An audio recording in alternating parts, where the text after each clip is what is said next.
Conflicts can sometimes be averted when we take the position of a caring listener. It is easy to lock horns, sometimes with those near and dear, about opinions on favorite subjects, like religion, politics, and finances. This list is endless. I have a section on my self-help blog that addresses techniques of conflict resolution, and it's clear from the questions I receive that people struggle in this area of life. We go through life having experiences that help us form the stance we take. Often we start out reflecting the beliefs and values of the people who raised us, or take the opposite stand without much to justify it except rebellion.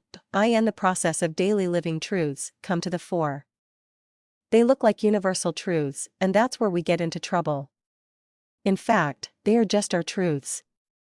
No matter how much data we have to justify them, they are simply our take on the matter at hand. The sticky wicket is that everyone else goes through the same process, and yet their truths don't always match ours. In college we are inclined to debate such issues until the sun comes up, but later on in life we become more cautious. Hopefully, how then can we manage to have open conversations without combat? The minute we state our position, it can be refuted, and then off we go.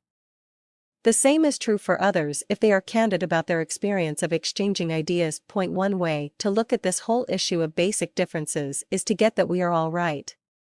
Each one of us has come by our position on every important issue in our lives through experience, deduction, and hopefully, logic. That still doesn't always bring us similar answers. Once we get that, there's an opening to bring intolerance. Why not respect another point of view without either accepting it or rejecting it? Why not look at it closely and see that it's true to the person presenting it? What might follow is the opportunity to get how the other person feels and then honor that. There's no reason we can't silently disagree and still be able to see that the other person is concerned and wants to be heard. There may be room to respond in kind, or there may not. What can transpire is that we can develop a better take on that person than we had previously because we now know him or her a little better.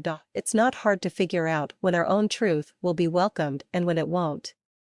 That doesn't automatically mean we're not welcome to express ourselves. Often, the person never asks. Have you noticed that? We don't have to say anything about disagreeing because being heard is often all that's requested. If this sounds like a commercial for one-sided conversations, why not give it a try anyway? There's always later. We know who will listen to us and find our views interesting, and we even know a few people who agree. Test the waters. Look closely. It's not that hard to get clear on the attitude of the person you are with. Your next step is to decide and how you want to interact. A lot of disagreements are over extremely foolish things, and irreparable damage is done. Bottom line, why not lighten up and let go of always having to be right?